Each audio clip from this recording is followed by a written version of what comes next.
Nobody expected this young man from a small Filipino neighborhood to change the rules of the stage in just 3 minutes. When he stepped forward carrying a tabla, the judges smiled politely. But when he started rapping, singing, and playing rhythms at the same time, the entire room froze. Before the night ended, the judges were on their feet, the crowd was screaming, and a story the world had never heard was finally being told. If you believe talent can rise from anywhere, hit subscribe right now and stay with us until the end.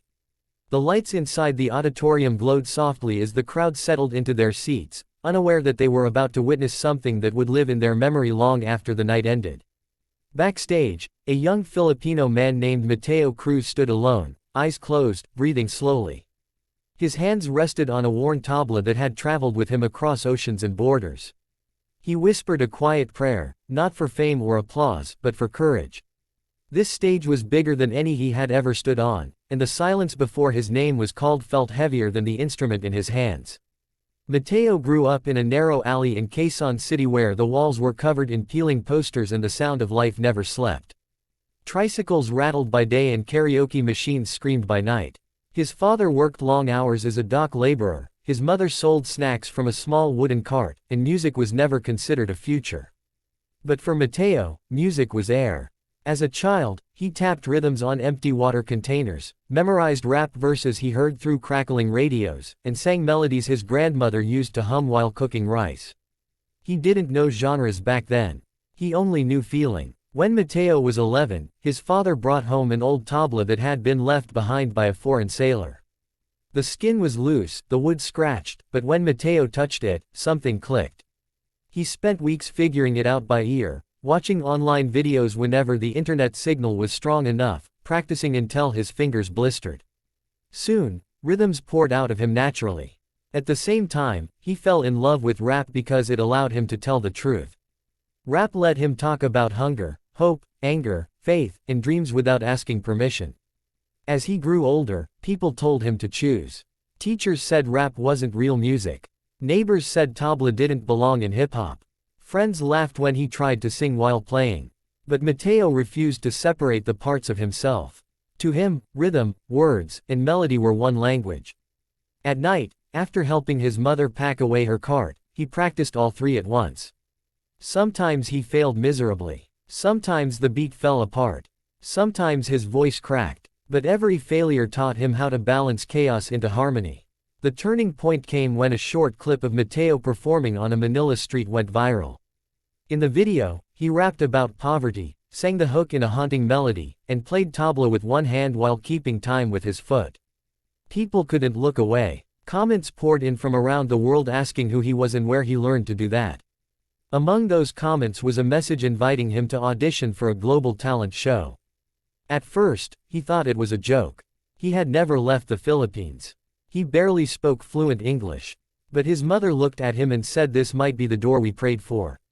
The journey was not easy. Mateo sold his phone to help pay for travel documents. He borrowed clothes that looked presentable.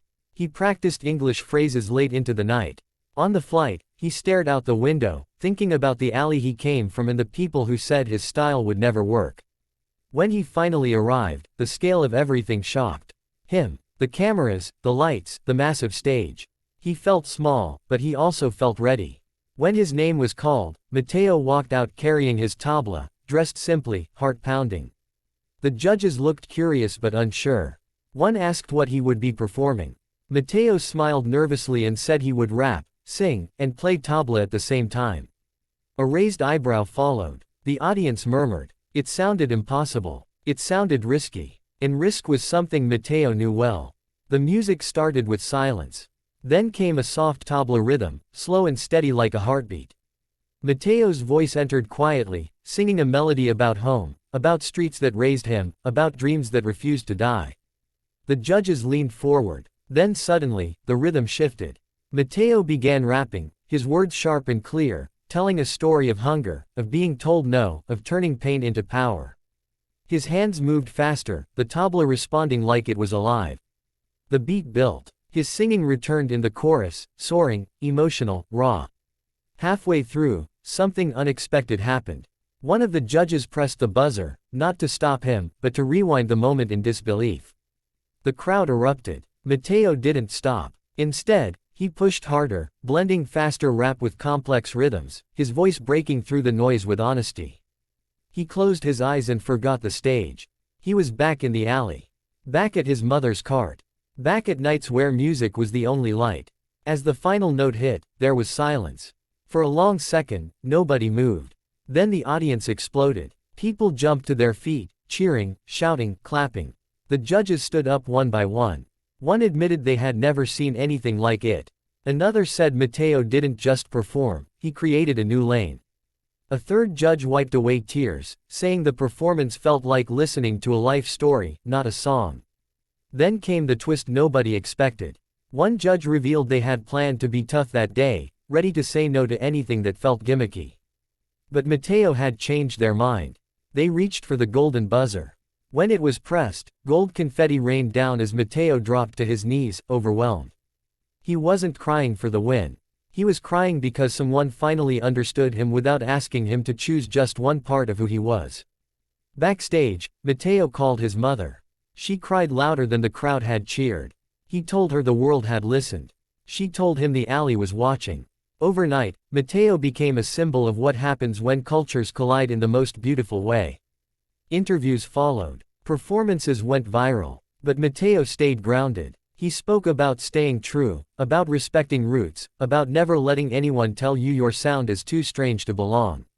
As the season continued, challenges came. Critics questioned whether his style could last. Some said it was a one-time shock. Then came another performance, deeper, more emotional, showing growth. He rapped about pressure, sang about doubt, and played rhythms that echoed resilience. Again, the judges were stunned. Again, the audience stood. The narrative changed from shock to respect. By the finale, Mateo wasn't just a contestant. He was a movement. A reminder that music has no borders, that talent doesn't need permission, and that sometimes the most powerful voices come from the quietest places. Win or lose, Mateo had already won something greater.